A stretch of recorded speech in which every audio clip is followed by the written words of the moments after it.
ቢሊዮነሩ የሙዚቃው ንጉስና የሆሊውድ ድንቅ አክተር ፒዲዲ።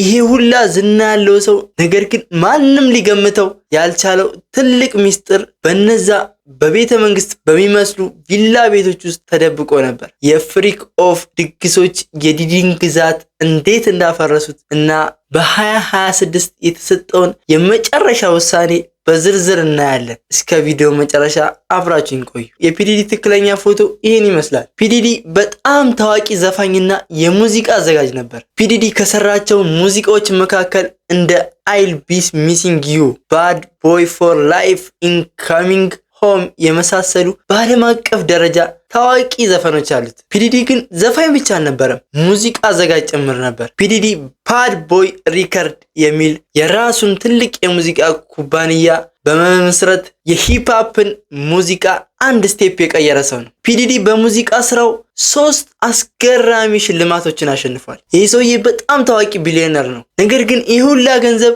በሙዚቃ ብቻ አይደለም ያመጣው። የተለያዩ የአልባሳት ኩባንያዎች፣ የመጠጥ ኢንዱስትሪዎች በማቋቋም ነው ይህ ሁላ ገንዘብ ሊያካብት የቻለው እንጂ በዘፈን ብቻ አልነበረም። ፒዲዲ የኒውዮርክ የራፕ ሙዚቃ በዓለም ደረጃ ተወዳጅ እንዲሆን ትልቅ ድርሻ የነበረው ሰው ነው። ፒዲዲ ገንዘብ በቃ የሚል ሰው አልነበረም። ይህ ሁላ ሀብት ያለው ፍሪክ ኦፕስ የተባለ ዝግጅት ያዘጋጅ ነበር። ይሄ ዝግጅት ትላልቅ ባለ ሀብቶች የሚገኙበትና ለብዙ ቀናት የሚቆይ ነበር። ቢያንስ እስከ 4 ቀን የሚቆይ ድግስ ነው። ይሄ ዝግጅት ዓላማው ሴቶችን ከተለያዩ ቦታ በማምጣት ለባለ ሀብቶቹ ማቅረብ ነበር። ፒዲዲ ግን እነዚህን ሴቶች በፍቃዳቸው አልነበረም ወደዚህ ዝግጅት የሚያመጣቸው። ፒዲዲ ዝግጅቱን የሚያዘጋጀው በተለያዩ ትላልቅ ሆቴሎችና በራሱ መኖሪያ ቤቶች ላይ ነበር። ፒዲዲ ሴቶችን በማስፈራራትና በገንዘብ በመደለል አደንዛዥ እየሰጠ ነበር ይህን ድርጊት እንዲፈጽሙ የሚያደርጋቸው። ፒዲዲ ግን ገንዘብ በመስጠት ወይም በማስፈራራት አላቆመም። ሴቶቹ አደንዛዥ እስካስጠቀማቸው በኋላ ድርጊቱን ሲፈጽሙ ቪዲዮ ይቀዳቸው ነበር። እነዛን ቪዲዮዎች ሴቶቹ ሚስጥር እንዳያወጡ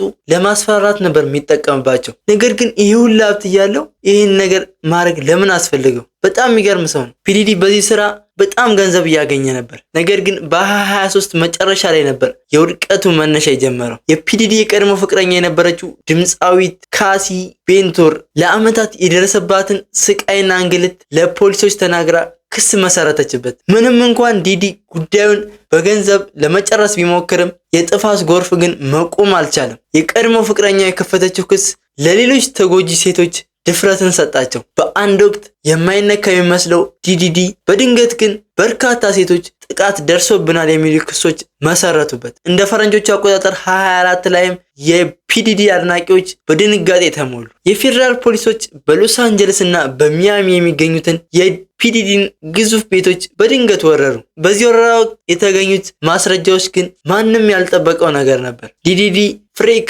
ኦፍስ ብሎ በሚጠራቸውና ለቀናት በሚቆዩት ድግሶች ላይ ሴቶቹ ከፍላጎታቸው ውጪ እንዲሳተፉ ያደርግ እንደነበረ ተደረሰበት። ይህ ታዋቂ ሙዚቀኛ በሰው ማዛወርና በአደገኛ ወንጀሎች በቁጥጥር ስር ዋለ። እንደ ፈረንጆቹ አቆጣጠር በ2025 በተካሄደው የፍርድ ሂደት ዲዲዲ እያንዳንዱ ክሶች ጥፋተኛ ተብሎ የ4 ዓመት እስራት ተፈረደበት። ይሄ ውሳኔ ለብዙዎች አነስተኛ ቢመስልም ግን ለፒዲዲ ግን የንግድ ግዛቱና ስሙ ያከተመበት ነበር። አሁን ባለንበት 2026 ላይም የዲዲ ጠበቆች የፍርዱን ክብደት በመቃወም ይግባኝ ጠይቀዋል። ዲዲ እስካሁን በኒው ጀርሲ በሚገኝ ፌዴራል እስር ቤት የሚገኝ ሲሆን የህይወት ታሪኩ ግን ከመጠን ያለፈ ስልጣንና ዝና የሰውን ህሊና እንዴት ያሳውራል ለሚሉ ትልቅ ማሳያ ሆኗል። ውድ የቻናላችን ቤተሰቦች እናንተስ በዚህ ታሪክ ላይ ምን ትላላችሁ? ፒዲዲ የተፈረደበት ቅጣት